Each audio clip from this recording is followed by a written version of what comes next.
आप देख रहे हैं हल्ला बोल, आपके साथ मैं हूं अंजना ओम कश्यप और आज बिहार के जमुई से हल्ला बोल के स्पेशल एपिसोड में आपका स्वागत है। क्योंकि एक तरफ प्रधानमंत्री नरेंद्र मोदी ने चुनावी प्रचार की कमान संभाली है एनडीए की तरफ से, तो राहुल गांधी भी आज चुनावी मैदान में उतरे हैं प्रचार के साथ ही। क्या राहुल गांधी और तेजस्वी पर जनता दिखाएगी भरोसा या फिर प्रधानमंत्री नरेंद्र मोदी? और जिस तरह से आज उन्होंने नीतीश कुमार का बचाव किया है, 15 सालों के उनके शासन का बचाव किया है, उस पर करेगी जनता भरोसा। लेकिन इसी के साथ सवाल यह भी है कि अनुच्छेद 370 के मुद्दे को आज फिर से प्रधानमंत्री नरेंद्र मोदी ने बिहार के सासाराम से लेकर गया भागलपुर जहां पर उनकी रैलियां हुई उन्होंने उठाया। एक बार फिर से प्रधानमंत्री ने कहा कि जो लोग अनुच्छेद 370 के हटाए जाने के खिलाफ है उनके हाथ में आप सत्ता कैसे सौंप सकते हैं। और इसी के साथ यह भी याद दिलाया कि गलवान में शहीद हुए बिहार रेजिमेंट के जवान इसी बिहार की धरती के थे, वो कैसे ऐसे लोगों का साथ दे सकते हैं, कैसे अब राजनीति आगे बढ़ रही है और आज चुनाव प्रचार प्रसार का क्या अंदाज रहा इन नेताओं का। पहले इस रिपोर्ट में देखिए, फिर खास मेहमान तमाम पार्टियों से हमारे साथ जुड़ेंगे जिनके साथ हम करेंगे चर्चा। गौरवशाली धरती के हम नमन करतानी।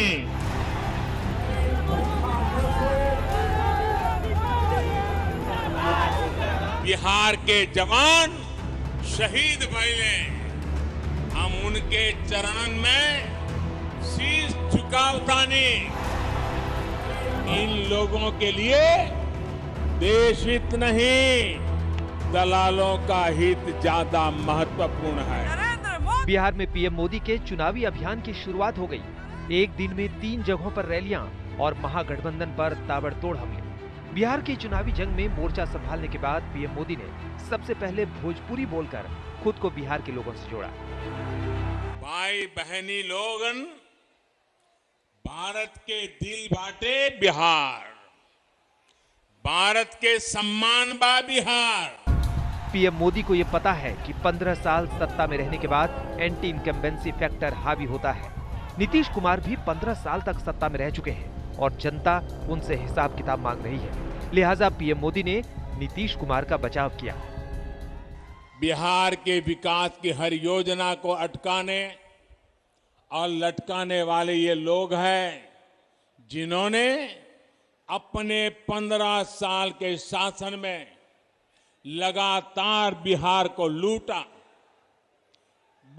बिहार का मान मर्दन किया। पीएम मोदी ने साफ किया कि नीतीश कुमार को काम करने का मौका तब मिला जब डबल इंजन की सरकार साथ आई। नीतीश जी बार बार उनको कहते थे कि आप बिहार के काम में रोड़े मत अटकाइए, बिहार के राजनीति का अखाड़ा दिल्ली को मत बनाइए। लेकिन 10 साल तक यूपीए सरकार में बैठे लोगों ने, जिसको टाइट चाबी करने के लिए बिहार के लोग पहुंचे हुए थे, वे पराजय के गुस्से में नीतीश जी को एक काम नहीं करने देते थे। 10 साल बर्बाद कर दिए नीतीश जी के। प्रधानमंत्री ने बताया कि डबल इंजन की सरकार के बाद बिहार में तेजी से काम हुआ। 3-4 वर्षों में भी कहीं पर 3-4 गुना काम किया, कहीं पर 5 गुना तेजी से काम किया गया है। साथियों, आज एनडीए के सभी दल मिलकर आत्मनिर्भर, आत्मविश्वासी बिहार के निर्माण में जुटे हैं। नीतीश का बचाव और विकास की बातें करने के साथ साथ पीएम मोदी ने लोगों को आरजेडी के 15 साल की सत्ता की याद भी दिलाई, जिसके बाद ही वहां अपराध का वो दौर शुरू हुआ जिसका असर गली के गुंडों से लेकर पॉलिटिक्स तक पड़ा। जब जब बिहार ने इन लोगों पर विश्वास किया है, बिहार के साथ, बिहार के गौरव के साथ विश्वासघात किया गया है। बिहार को लूटकर इन लोगों ने अपने परिवार की तिजोरियां भरी हैं, अपने रिश्तेदारों को अमीर बनाया है। प्रधानमंत्री मोदी ने बिना नाम लिए उन विरोधियों को घेरा जो बिहार चुनाव में सत्ता हासिल करने का सपना देख रहे हैं।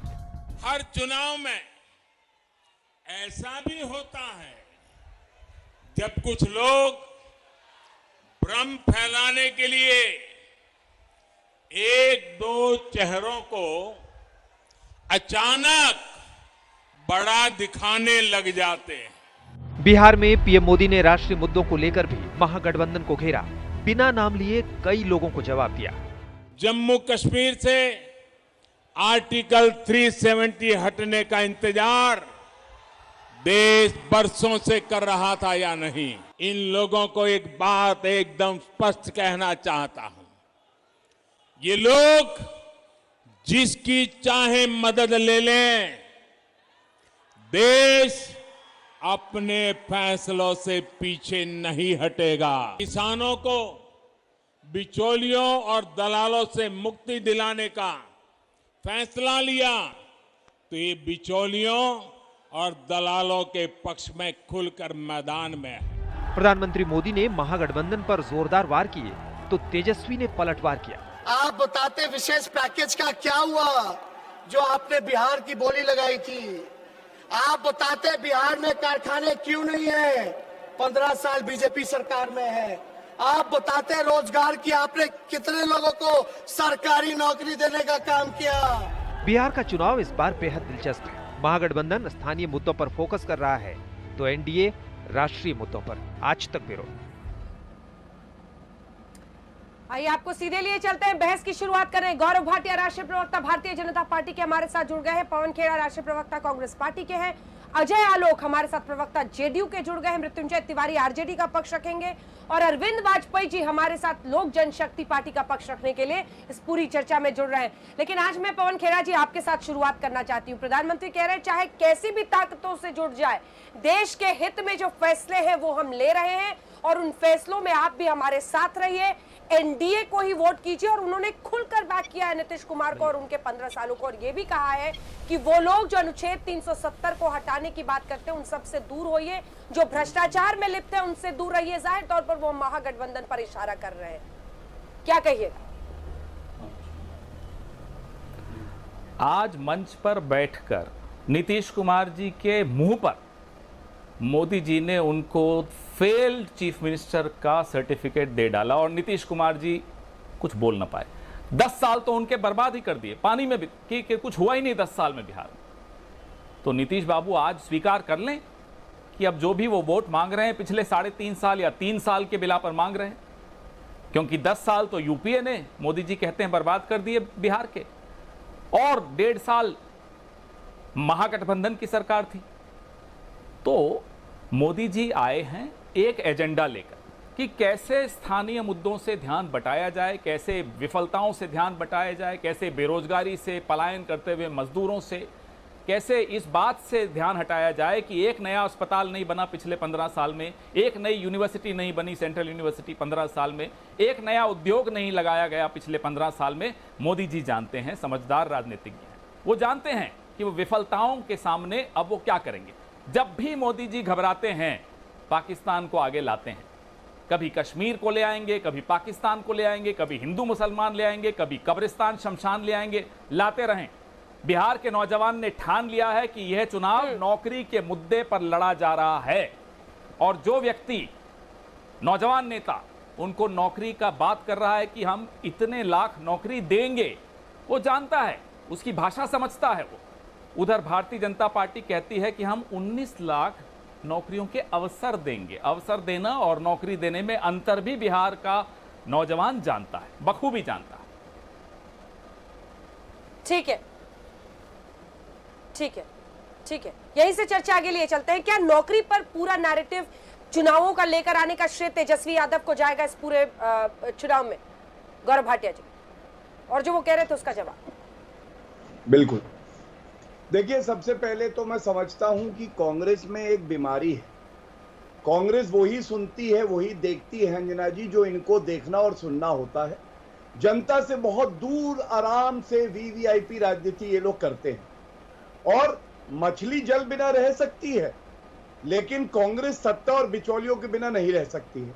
मैं पवन जी को सुन रहा था, उन्होंने कहा कि नरेंद्र मोदी जी ने जो स्थानीय मुद्दे हैं उनकी बात ही नहीं करी।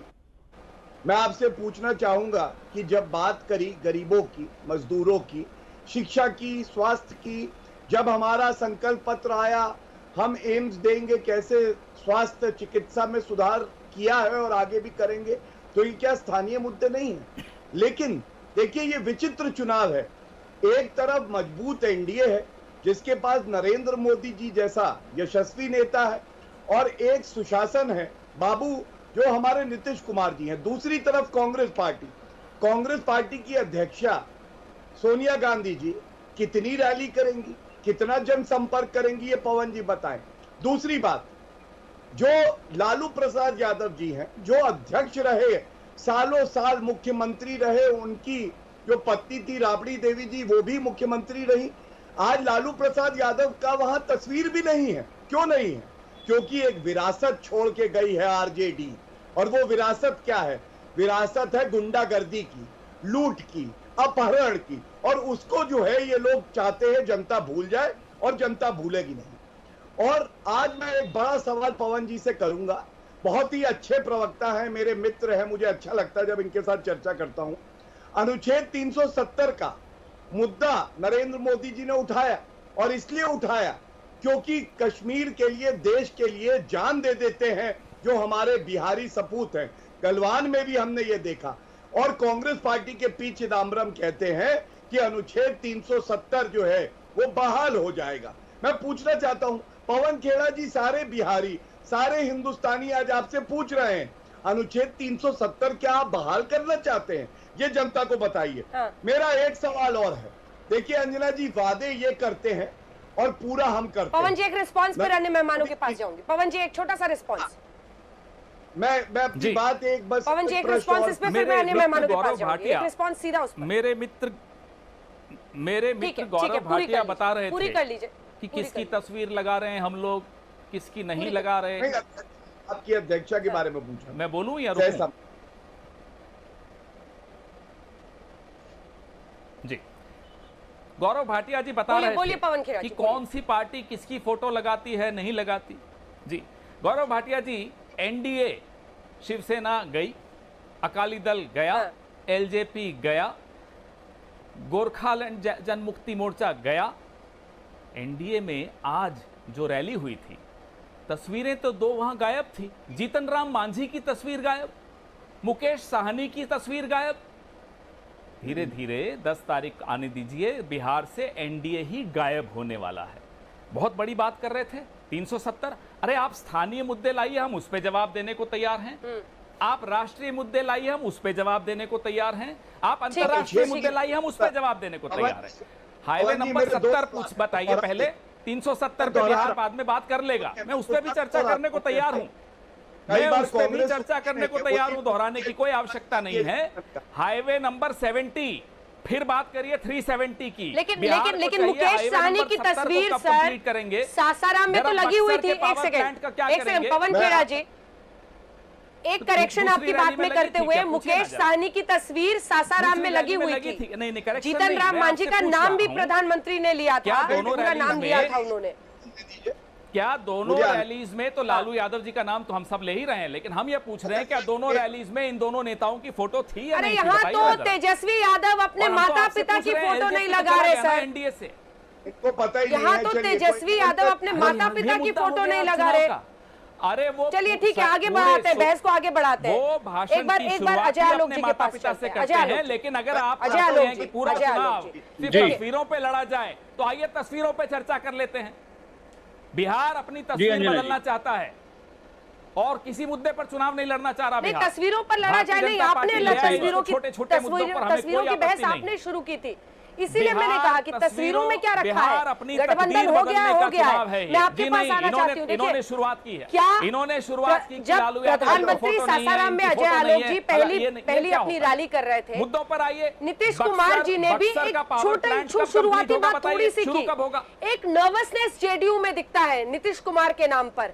क्या आप लोग पूरी तरह से मोदी भरोसे हैं? सीधा सवाल बोल रही हूँ, इधर उधर के शब्द किए बिना। मुझे समझ में नीतीश कुमार के एंटी इनकम्बेंसी से आप लोग थोड़े से परेशान हैं, हिले हुए हैं, मोदी भरोसे है? 2005 लड़ गए, 10 लड़ गए, 14 लड़ गए, 15 लड़ गए। भाजपा के साथ भी, भाजपा के विरोध में भी सरकार भी बनाई, तब भी हम लोग मोदी भरोसे हैं। क्यों नहीं भरोसे रहेंगे? मोदी जी हमारे भरोसे क्यों नहीं रहेंगे? गठबंधन क्यों किया हमने? कोalition में सब लोग एक दूसरे के भरोसे हैं, तभी तो कोalition होता है, नहीं तो कोalition क्यों करना है। आइए जरा नौकरी के बात पर, जरा पवन खेड़ा जी को मैं एक इंफॉर्मेशन देना चाहूंगा ताकि वो आगे से इसका जवाब ढूंढ के। जानते हैं बिल्कुल नौकरी की सही बात आप कह रहे हैं, नौकरी एकदम मुद्दा होना चाहिए, लेकिन पवन खेड़ा जी ये बात आप बोले कि मैं नौकरी दूंगा तो शायद बिहारी विश्वास कर लेगा। ये बात गौरव भाटिया बोलेंगे कि मैं नौकरी दूंगा, बिहारी विश्वास कर लेगा। लेकिन ये बात तेजस्वी यादव बोलेंगे ना कि नौकरी दूंगा, तो कोई बिहारी विश्वास नहीं करता है। आज बिहार की जनता कहने लगी है वापस कि मंगरू के जमीन कब लौटेगा। आपको पता है ये मंगरू यादव कौन थे? ये मंगरू यादव लालू जी के भाई थे, जिनकी जमीन लिखवा ली तेजस्वी यादव ने अपने नाम पर। ऐसे ऐसे मंगरुओं की लिस्ट है 1000 जो सीबीआई कोर्ट में जमा है, जिनको नौकरी देने के बदले जमीन ली गई। इसी का केस चल रहा है। ललन चौधरी, हृदय नारायण प्रसाद, लाइन लगी हुई है। कांति देवी, उनके अपने एमएलसी राकेश रंजन, मोहम्मद शमीम अहमद, इन सब से जमीन लिखवा ली, उनके मकान लिखवा लिए, किसी को नौकरी देने के बदले, किसी को मंत्री बनाने के बदले, सांसद के बदले। ऐसी पार्टी के साथ आप गठबंधन करके चल रहे हैं, खैर करे क्यों नहीं। अब मैं कहूंगा तो आप बोलेंगे कि मैं बदतमीजी कर रहा हूँ, लेकिन सच्चाई तो ये कि कहीं ना कहीं मानसिक स्वभाव मिलता है आप लोग का। इसीलिए बिहार की जनता तेजू बाबा से पूछती है हर जगह, मैं जरा के जमीन कब लौटेगा। मैं जरा ये लिस्ट ही गिना रहे हैं अंजना जी, अब ये लिस्ट ही गिना रहे हैं तो मैं भी जरा इन्हें लिस्ट गिना दूं। अजय आलोक जी बड़े पढ़े लिखे प्रवक्ता हैं, समझदार व्यक्ति हैं, बताइए जरा। नहीं, मैं अभी और बता रहा हूं, मैं आपको एक लिस्ट, अब बीच में मत बोलिए ना, मैंने आपकी बात बड़ी चुपचाप सुनी। सर मेरे हाथ में भी नहीं होगा, रख देता हूं साइड में, लेकिन मेरी बात तो सुन लीजिए। अब आप बीच में मत बोलिए ना अजय आलोक जी। लिस्ट मैं बता देता हूं, सृजन घोटाला, शौचालय घोटाला, नल जल घोटाला, निश्चय 7 निश्चय घोटाला, पेपर लीक घोटाला, बीपीएससीएस घोटाला। घोटालों की लिस्ट तो कम नहीं, सृजन जिसकी वजह से तो आपने हमारा भी दामन छोड़ दिया।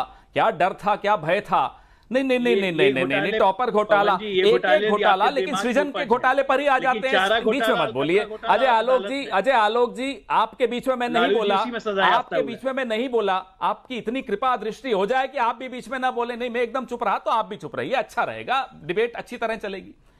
सृजन घोटाले की वजह से आप डर के मारे फिर चले गए मोदी जी के पास। ये तो पूरा बिहार, मैं तो जब से यहां पटना आया हूं सुबह से शाम यही सुनता हूं कि सृजन का फेविकॉल है, ऐसे आसानी से नहीं टूटेगा। हम समझ सकते हैं अब आप नहीं टूट सकते बीजेपी से, क्योंकि सृजन ने जोड़ा हुआ है आप दोनों को। तो घोटालों की बात न करें तो अच्छा रहेगा। यहां से निकले सड़क पर और लोग बताना शुरू कर देते हैं कौन सा घोटाला किसने किया। नौकरी की बात इसलिए मानी जाएगी क्योंकि तेजस्वी यादव जो कह रहे हैं वो कह रहे हैं नौकरी दी जाएगी। पहला निर्णय कैबिनेट का नौकरियों का होगा। 4.5 लाख वैकेंसीज आप नहीं भर पाए, टीचर्स की वैकेंसी आप नहीं भर पाए। आप गलत। कितने लेक्चरर्स की वैकेंसीज हैं 92,000, वो नहीं भर पाए। क्या गलत? सारे आंकड़े आप ही की सरकार के आंकड़े, नीति आयोग की रिपोर्ट तो अभी केंद्र सरकार ने दी है, वो तो पढ़ के आ जाते। सरकारी नौकरियों पर जो 10 लाख सरकार, ठीक है पवन जी, बिहार इसी पर एक जवाब ले लेते हैं और आप यहाँ उनके साथ चुनाव लड़ रहे हैं। ये ऐसा जब 10 लाख नौकरियों की, सरकारी नौकरियों की बात कर रहे हैं तेजस्वी यादव, अजय आलोक जी, तो ये क्यों आप नामुमकिन बता रहे हैं? क्यों कह रहे हैं नीतीश जी की कहां से पैसा आएगा और यहाँ बीजेपी 19 लाख की बात कर रही है? अच्छा ठीक है, अब मैं जवाब देता हूँ। देखिए, बीजेपी पहली बात की 19 लाख नौकरी की नहीं, 19 लाख रोजगार की बात कर रही है, उसका हम समर्थन भी करते हैं। नौकरी या रोजगार में आई होप कि पवन जी को तो ये देख लीजिए, यहीं से जुमलेबाजी शुरू हो गई, घोटालेबाजी शुरू हो गई। बीच में अब नौकरी नहीं देंगे, नौकरी के अवसर देंगे। अब आप बीच में बोल रहे हैं पवन जी, करिएगा आपने बीच में बोला, मैं तो आपका मेहमान हूँ पटना का, मैं नहीं बोल रहा था, बोलने दीजिए ना।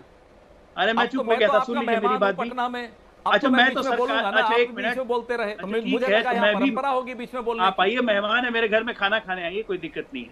मैं अब आपको दूसरी बात बताता हूँ। पवन जी, ये सब डिस्काउंट बिहार में नहीं मिलता है। को तो दावत मैं दूंगा, आप आइए, खाना खिला देंगे, बोलने में नहीं मौका देंगे। पटना में ये सब डिस्काउंट नहीं चलता है। स्वागत है।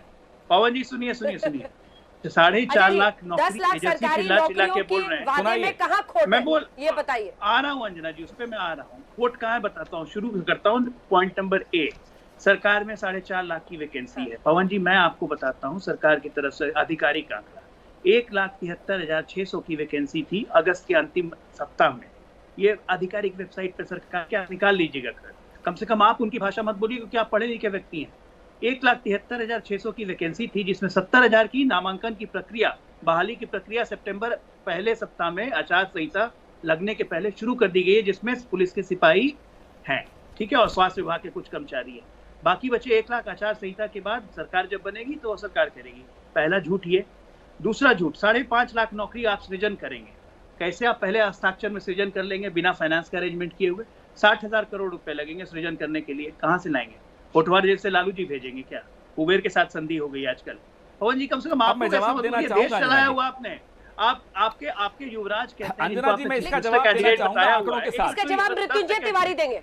मैं 10 सेकंड अंजना जी 10 सेकंड अंजना जी 10 सेकंड जवाब दूंगा। अंजना जी इसका जवाब मैं दूंगा, इसका जवाब मैं ठीक है, 10 सेकंड ले लीजिए। 80,000 पटना आए हैं पवन जी, उनका बहुत जोर चढ़ा हुआ है। ठीक है, बोलने दीजिए अपने बजट का 80,000 करोड़ खर्च नहीं करते हैं, ये 60,000 करोड़ वहां से आएगा। पवन जी 10 सेकंड, 80,000 करोड़ पर ईयर आप बजट का सरेंडर कर देते हो, आप खर्च नहीं कर पाते हो, तो ये 60,000 करोड़ वहां से आएगा। पहले तो इसका हिसाब कीजिए कि आप 80,000 करोड़ क्यों नहीं खर्च कर पाते पर ईयर? पर ईयर आप 80,000 करोड़ खर्च क्यों नहीं कर पाते? इसका जवाब दीजिए अजय आलोक जी। जरा बता दीजिए। बिहार कुल मिला के 1500 डॉक्टर प्रोड्यूस करता है, वो एक आप बोलने नहीं दे रहे हैं। 80,000 करोड़ आप अपने बजट का खर्च क्यों नहीं कर पाते? जरा इसका तो जवाब दीजिए, काहे नहीं खर्च कर पाते? 80,000 करोड़ क्यों नहीं खर्च कर पाते?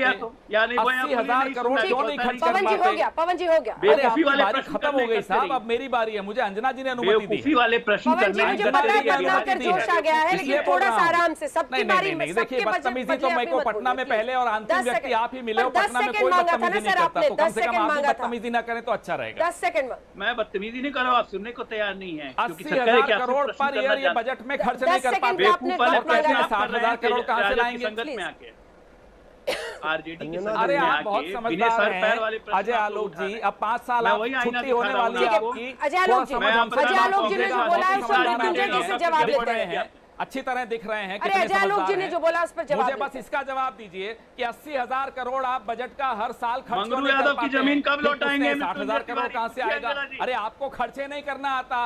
बजट में यादव की जमीन कब लौटेगी? मृत्युंजय तिवारी जी, अरविंद वाजपेयी जी के पास मुझे जाने दीजिए। ये तो आपकी हालत है। अरे मंगरू यादव की जमीन कब लौटेगी? 1 सेकंड में आ रही हूँ अजय आलोक, आपसे मैं पूरा जवाब लूंगी, हर बात का लूंगी। गौरव भाटिया आपके पास भी आ रही हूँ, एक बार मृत्युंजय तिवारी और इनसे लेने दीजिए।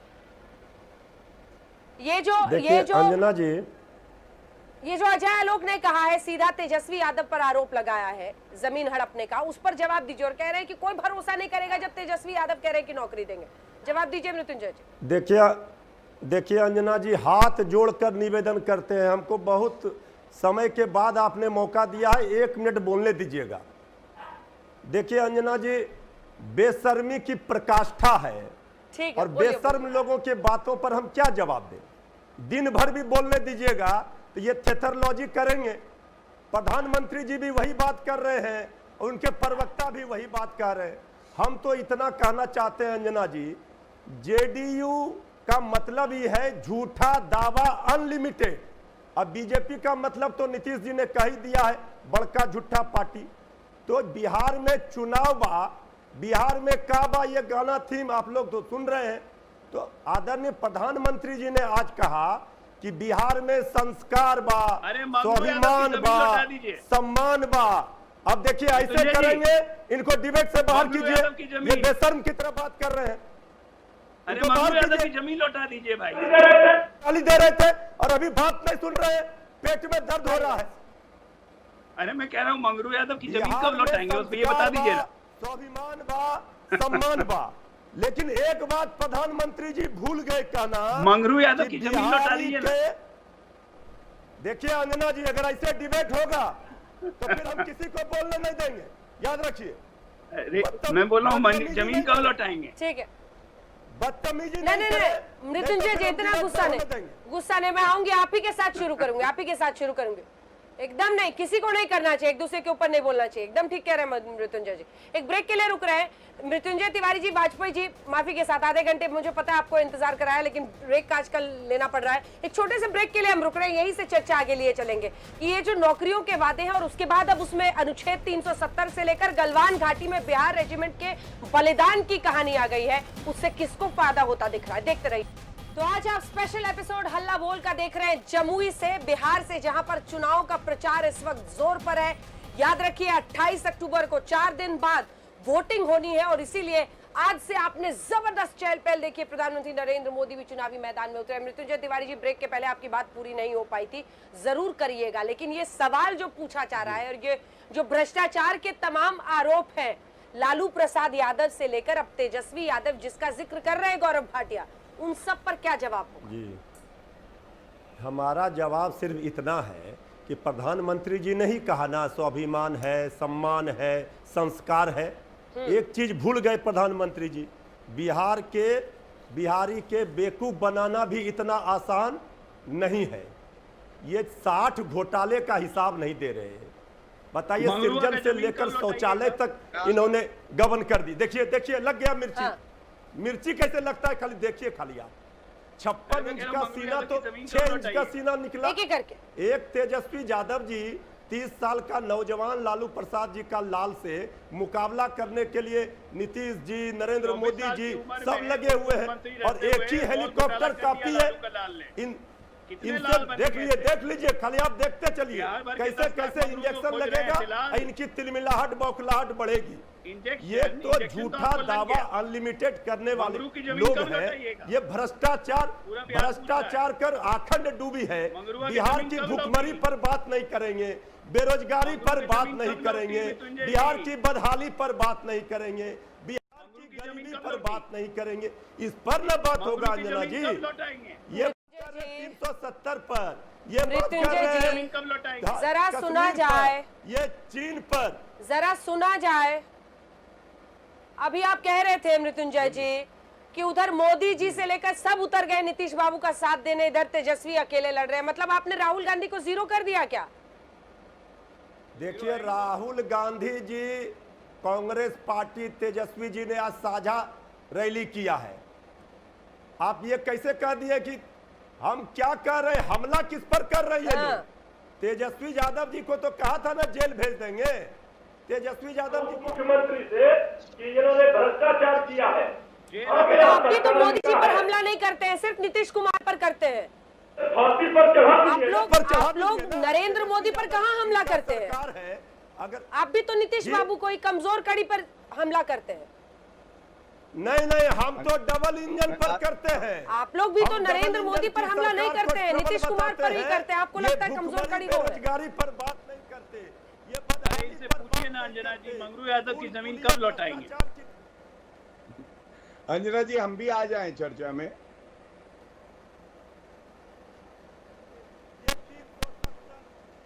अरे उनका ऑडियो चला गया, अरविंद वाजपेयी जी, और आपने तो इतना कंफ्यूज कर रखा है। पूछिए, उनका ऑडियो चला गया है, ठीक करा रहे हैं उसको, फिर से ऑडियो ठीक कीजिए जल्दी से। वाजपेयी जी से कमेंट लेके मैं फिर आ रही हूँ सबके पास। वाजपेयी जी, मैं तो जितनी जगहों पर चुनाव कवरेज के लिए जा रही हूँ, हर जगह कंफ्यूजन ही कंफ्यूजन है। कल 8 बजे राज तिलक के शो में जो एलजेपी के कैंडिडेट आए, वो कहते हैं हम तो चुनाव के बाद सरकार बनाएंगे मोदी जी के साथ मिलके। एनडीए के बाहर है और ये बीजेपी खुलकर कह रही कि हमारा उनसे कोई लेना देना नहीं है। यहाँ के स्थानीय नेता कहते हैं आप वोट कटवा पार्टी बन गए हैं। नहीं तो सुनिए ना, बात सुनिए अंजना जी। प्रधानमंत्री जी ने भी आज प्रधानमंत्री जी का भाषण जरा सुना है ना आपने ध्यान से? का नाम नहीं लिया जी। अरे हम वही तो कह रहे हैं, आज प्रधानमंत्री जी के भाषण में एक बात बड़ी इंपॉर्टेंट कही है उन्होंने कहा एक तरीके से कि विकास नहीं हो पाया, विकास हो ही नहीं पाया नीतीश के राज में। तो यही तो हम कह रहे थे, हम भी तो यही कह रहे थे कि विकास नहीं हो पाया, नीतीश जी की इच्छा शक्ति नहीं है। और हमारा काम तो बड़ा आसान किया हुआ है। अभी पवन खेड़ा जी ने पूरा एग्जाम्पल दिया है। तो उनको मंच पे साथ लेके क्यों बैठे थे? 2-2 रैली उनके साथ क्यों की? सब रैली की हमने। अरे तो उनके साथ रैली क्यों कर रहे थे फिर पीएम? अरे भाई, ये कौन सा झूठा दिलासा दिल को दे रहे हैं सर? नहीं, बात तो सुनिए ना, बात सुनिए जरा सा। देखिए, जाने में जो दिल के अंदर बात होती है। देखिए, नीतीश कुमार कह रहे हैं कि हमारे पास पैसा नहीं है नौकरी देने को, और बीजेपी कह रही है कि रोजगार देंगे। तो ये बताइए क्या सिलसिला है? अच्छा, फिर दूसरी बात बताइए, तो जेडीयू का अलग मैनिफेस्टो, इसके बाद अगर नीतीश कुमार चीफ मिनिस्टर बनेंगे तो किसका मैनिफेस्टो लागू होगा? बताइए जरा। नीतीश कुमार का मैनिफेस्टो लागू होगा। यही बात कह रहे थे कि भाई कॉमन मिनिमम प्रोग्राम बनाइए और उसमें हमारा भी विजन डॉक्यूमेंट रखिए। नहीं मानी गई बात, तो ये कैसे चलेगा बिहार का सिलसिला? वो कह रहे थे 15 साल काम किया है, मुझसे ने कहा कि फैक्ट्री हो पाए, तो बड़ा क्लियर पिक्चर साफ हो रही है धीरे धीरे कि नीतीश जी का नेतृत्व को भी पसंद कर रहा है और जिसके अंजना इसके खिलाफ एंटी इनकम्बेंसी है। ठीक है। अंजना जी, इसका गौरव भाटिया जवाब दे। आप अपने गौरव गांव भाटिया गए हो क्या? अभी हाल फिलहाल में अपने हाँ अंजना जी, अपने गांव हाल फिलहाल में गए हो क्या? बिल्कुल। जरा देख लेना विकास की क्या स्थिति है। एक वीडियो चैनल दिखा रहा है उसको, आपके गांव भाई, में बिल्कुल अपने गांव गई थी। चेक करवा लीजिए जरा। आने साथी हैं, सुन लीजिए। नहीं तो क्या देखो ना, उसमें तो नालियां भी नहीं है। हॉस्पिटल ये भी दिलचस्प है, चेक कराने की जरूरत नहीं है, मैंने खुद जाके अपनी आंखों से देख ली। एक सेकेंड, मैंने अपनी आंखों से देख ली, मैंने राघोपुर भी देख लिया, वहाँ की भी स्वास्थ्य सेवाओं की वही हालत है, नैनीजोर गांव में भी वही हालत है, आरा में भी वही हालत है। आप भी सत्ता में साथ घूम रहे थे, सीट मन लायक नहीं मिली तो अब उछल रहे हैं सर। इसलिए ये मत सोचिए कि अब पत्रकार जाकर विकास कराएगा, विकास की जिम्मेदारी आप लोगों की थी, आप लोगों ने सबको निराश किया है, मिलकर किया है। बिहार की ये हालत आज क्यों है? और पत्रकार से पूछ रहे हैं, आप चाहते हैं कि पत्रकार जाके विकास कराए? जो पत्रकार को पूछ रहे हैं कि आपके गांव की हालत देखिए, अरे सर अपने अपने गांव की हालत देखिए ना। हाजीपुर से लेकर जमुई हर जगह मैं देख रही हूँ क्या हालत है सड़कों की। जमुई में हूँ, जहाँ पर चिराग पासवान सांसद है, वहाँ पर भी देख रही हूँ हालत। बोलिए उनको हाँ सुध ले, कुछ ठीक कराए। परिस्थिति हर जगह वही है। सवाल यह है कि आप लोगों को चुटकी लेनी है और आप लोगों की पॉलिटिक्स चुटकी पर सिमट कर रह गई है। चुटकी से आगे बढ़कर अपनी जिम्मेदारी समझते तो आज ये हालत नहीं होती किसी भी जगह की। गौरव भाटिया जी, देखिए आपको ये पूरी स्थिति को डिफेंड करना है। एक तो जो चिराग पासवान कंफ्यूजन कर रहे हैं, उनके उम्मीदवार अलग अलग जगहों पर कह रहे हैं कि हम बीजेपी के साथ, मोदी जी के साथ सरकार बनाएंगे। दूसरी बात, आपको नीतीश कुमार के साथ जो एंटी इनकम्बेंसी एक फैक्टर कई जगहों पर दिख रहा है, और आपने भी देखा होगा उनके मंत्री जा रहे हैं, कई जगहों पर हो रहा है, उसको भी काउंटर करना है। क्या इसीलिए प्रधानमंत्री को अब ताबड़तोड़ ये रैलियां करनी पड़ रही है? आज भी कर रहे हैं और फिर 28 को भी करेंगे, वोटिंग वाले दिन। अंजना जी, अब मुझे थोड़ा समय दीजिएगा, सभी वक्ताओं की बात का उत्तर भी दूंगा और आपकी बात का भी। सबसे पहले तो आपके चैनल का, प्रतिष्ठित चैनल का सर्वे ये कहता है कि पूर्ण बहुमत की सरकार बनेगी और एनडीए की बनेगी। मैं कहता हूं 2/3 से ज्यादा सीटें आएंगी, ये आपका सर्वे कहता है। लेकिन क्योंकि आपके चैनल पे एबीसीडी खेला जा रहा था, और वो भी बेशर्म पार्टी वो खेल रही थी जिनके मुखिया जेल में है, चारा घोटाला में, जानवरों का चारा नहीं छोड़ा, ये इंसानों को क्या छोड़ेंगे? तो आरजेडी का मतलब देखिए, दर्शकों को पता होना चाहिए, आर से रंगदारी होती है, जे से जंगल राज है और डी से डकैती है। तो ये है आरजेडी पार्टी, और दूसरी तरफ सुशासन है। अब मैं आता हूं कांग्रेस पे। कांग्रेस पार्टी पिछलग्गू पार्टी, इनकी राजनीतिक हैसियत क्या है आप मुझे बताइए। कुल 70 सीटों पे तो ये चुनाव लड़ रहे हैं, और बिहार में जब लोकसभा चुनाव में हमने देखा था कि 40 में से कितनी सीटें आई थी इन दोनों की मिलके, 1 सीट आई थी कांग्रेस की और 0 सीट आई थी आरजेडी की। और मैं बताता हूं विकास क्या हुआ है। विकास ये हुआ है बिहार में, और आंकड़ों से बता रहा हूं, ये स्थायी मुद्दे की बात कर रहे थे इसलिए। जीएसडीपी जब हमने सरकार बनाई तब 3.9% थी, आज 11% है। बिजली केवल 22% घरों में थी, आज 100% घरों में है। पक्की सड़क केवल 34% थी, अब जो है 96% है। कृषि दर जो बढ़ने की थी वो 3.9 थी, आज 12.2 है। 28 मेडिकल कॉलेज खुले हैं। मैं केवल इतना कहूंगा, ये डरे हैं, घबराए हैं, और आज ये ताली बजाने वाली मंडली है। इनको पता है कि भारतीय राजनीति हो, चाहे बिहार की राजनीति हो, चाहे उत्तर प्रदेश की, इनका कोई ना हैसियत है ना वर्चस्व है, और इसीलिए जो इनको दे दिया जाता है इनके भीख के कटोरे में, ये लेके आंकड़े जितना बम हालत के प्रतीक है ना। लेकिन गौरव जी, ये जो बम खुश आप दिखा रहे हैं ना कि बिहार में सब कुछ अच्छा हो गया है, सब कुछ 100% हो रहा है, ऐसी हालत नहीं है। ये एक कल्पना वाली बिहार की आप स्थिति पोर्ट्रे कर रहे हैं इन आंकड़ों के जरिए। अगर जमीनी हकीकत पर उतरेंगे तो अभी भी बहुत कुछ होना जरूरी है। बहुत कुछ होना जरूरी है गौरव जी। और ये सिर्फ बिजली पानी, आज सोचिए हम किस सदी में हम बिजली पानी पहुंचाने की बात कर रहे हैं कि बिल्कुल बिल्कुल अंजना अरे जी, अब मैं थे तो सर आपकी भी चलती रही ना। अभी मेरे गांव की जिसका जिक्र कर रहे थे, एक सेकंड मृत्युंजय जी से एक सवाल मुझे करने दीजिए। नैनीजोर गांव जिसके बारे में अभी अभी बात कर रहे थे ये अरविंद वाजपेयी, आप बताइए नैनीजोर गांव का विधायक कौन, ब्रह्मपुर इलाके का विधायक कौन? ये जो पवन खेड़ा या फिर कीर्ति आजाद ट्वीट कर करके कांग्रेस के नेता बता रहे हैं, उस गांव में आरजेडी के विधायक हैं शंभुनाथ यादव। उनसे पूछिए कि विधायक आरजेडी का है, उसने यहां तक सुध नहीं ली है कि कभी गांव में जाए या विकास कराए। अब आप लोग चाहते हैं कि खाली वीडियो इधर उधर का डाल के बवाल करें तो अलग बात है, आपने फोन से उठाइए सर। अगर प्रवक्ता की थोड़ी भी चलती है तो विधायक जी से कहिए कि जाकर स्वास्थ्य सेवा की जो केंद्र है वहां पर उसको ठीक कराए।